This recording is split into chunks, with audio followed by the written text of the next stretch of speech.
Apple TV has recently released Constellation Episode 5, and I immediately watched it in search of answers. After getting encouraged by a few of my commenters, especially Scuba Doggy, I did a rewatch of the previous episodes and gathered so many clues that support various theories. In this video, I'll try to explain a few of the events that took place in this episode and tie it back to the previous ones. I will talk about the importance of liminal places, quantum entanglement, as well as how we've been seeing all the different Alices and Joes since episode 1. I'll also discuss whether we're seeing more than two realities or whether the third one is just a liminal place. Let's dive in.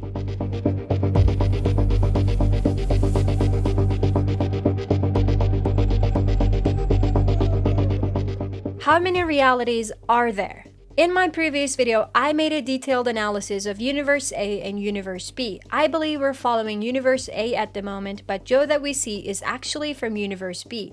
That's why she misremembers certain things like the place of the glasses in the cupboards, or the color of their family car, or whether she had an affair with Frederick or not. The Jo from Universe B had glasses in the cupboard on top of the sink. That's why when she returns home, she looks there after turning on the tap to get water. She had a red car and she had a happy marriage with Magnus, no affair. But right now, she's living in Universe A where glasses are left to the fridge instead of the cupboard on top of the sink. Their family car is blue and she did have an affair with Frederick. This also explains why Jo remembered the roads differently in this episode. In Universe B, there were two roads leading to the cabin, but in Universe A, there's only one. In the first two episodes, these two different realities are shown back to back, but most of us didn't really realize it. After doing a rewatch, the details became much clearer to me, and I also thank this commenter for pointing out some of the stuff I missed. In episode 1, when we see Magnus at home with Alice, he opens the cupboard on top of the sink to take a glass, which means he's in Universe B. Magnus from this universe has a button-up shirt, and Alice wears a red and blue jumper and pigtails. This will be important later. And later in the episode, when Jo and Alice speak on their video call, we see two different realities back and forth. In certain scenes, Alice has pigtails, wears that red and blue jumper, can speak Swedish with Jo and calls her mama. In these scenes, Jo holds the iPad horizontally. But in other scenes, Alice is different. She's wearing a zip-up blue jumper and her hair is in a ponytail and she does not speak Swedish, and Jo in these scenes holds the iPad vertically. This is Universe A where Magnus' shirt is unbuttoned, as we see later. At this point, it looks like there are two realities happening at the same time and we, the audience, observe both. So my theory is that Jo from Universe B ended up in Universe A, and Jo from Universe A died on the space mission.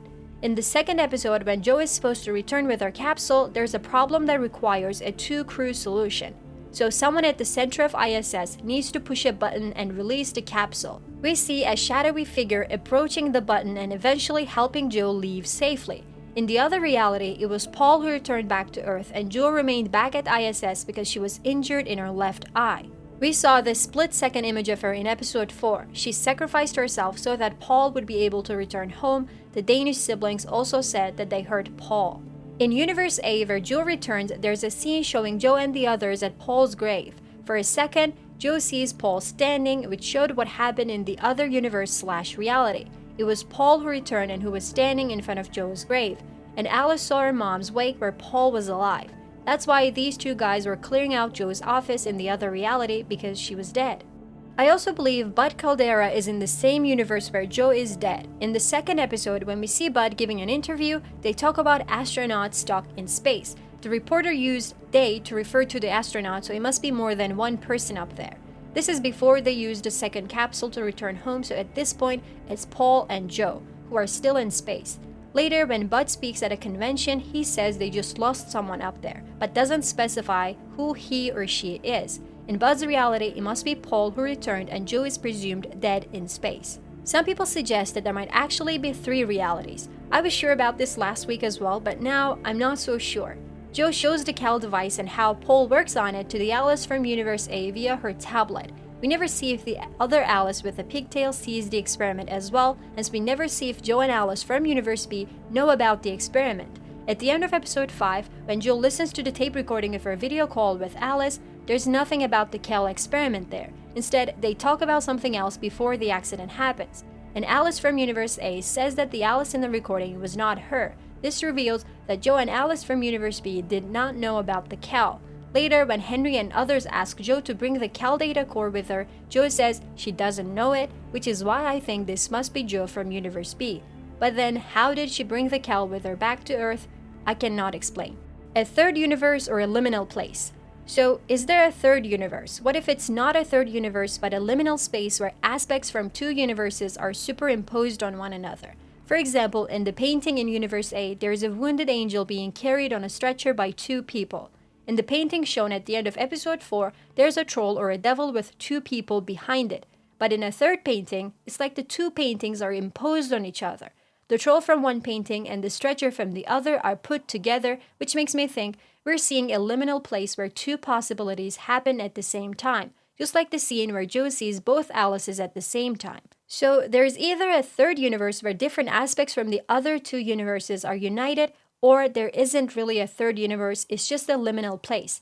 In episode 3, when Henry speaks to Alice, he explains what liminal space kind of is. He says one particle can be black in one reality and white in other reality. It can also be in a liminal space where it has not been determined whether it's black or white.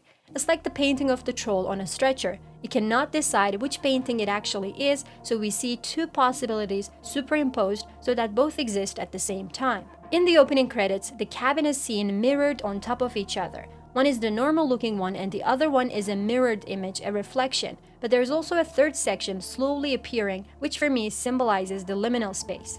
Liminal spaces are known to be places of transition, a threshold between two places. They make it possible to hear and see things from both sides. That's probably why the two siblings considered the sea a liminal space. In a previous episode, Alice's teacher also said that Alice was in a liminal age. This is why she's able to see and hear things from the other realities. In episode 1, Alice's friend Wendy, Paul's daughter, also says she has been seeing nightmares. So maybe she experiences the same thing because of the liminal age. I am not so sure about this, but let me know about your own thoughts on this subject. I'm curious to find out. Quantum entanglement. I want to also touch upon the subject of quantum entanglement before closing off my video. Irina explained what this is on her phone call to Henry. She said, the key focus is how quantum mechanics allows two or more particles to exist in what is called an entangled state. What happens to one of the particles in an entangled pair determines what happens to the other, even if they are far apart. This rule explains why Henry felt dizzy and saw Bud's room for a few seconds, or why he pissed himself. He was experiencing what Bud was experiencing at the same time. And it looks like Bud stopped taking his pills and that's why he's able to mess with Henry. As far as I know, quantum entanglement is kind of a connection between two or more particles. This explains how Henry was able to leave a message on the mirror and Bud was able to read it from the other reality. One scene that I didn't understand was Bud calling Henrietta and saying that he was her kind of father. What did that mean? Enlighten me in the comments, please. Final remarks. The Valia that Alice was referring to was quite interesting. In a previous episode, when Irina visits Henry and they dance, Henry calls her Valia. Make of that what you will. An important detail about the Danish siblings. In the article that Jo read on her phone, Irina was arguing that the siblings were felons, but it's obvious that they are actually telling the truth, but neither NASA nor the Russians want the truth to come out. In episode 2, while Henry and Irina are speaking because they cannot hear back from Jo, someone says Henry has a call from the Skagerrak Marine Observatory. I butchered that word. Irina is angry at Henry for being in contact with them, but Henry says he's not losing Jo or the Cal device, which makes it clear that he believes what the siblings are doing is legit and he wants to know about Jo and the Cal's whereabouts. Episode 5 also showed that Henry had come to see the siblings after his accident at the Apollo 18 mission, so we know that he considers them legit. This is all I want to say about this episode. There are a lot of things I cannot explain yet, but that's only normal, and I hope the remaining episodes will shine a light on things. Tell me your theories and opinions in the comments below. Don't forget to like, share, and subscribe. See you soon.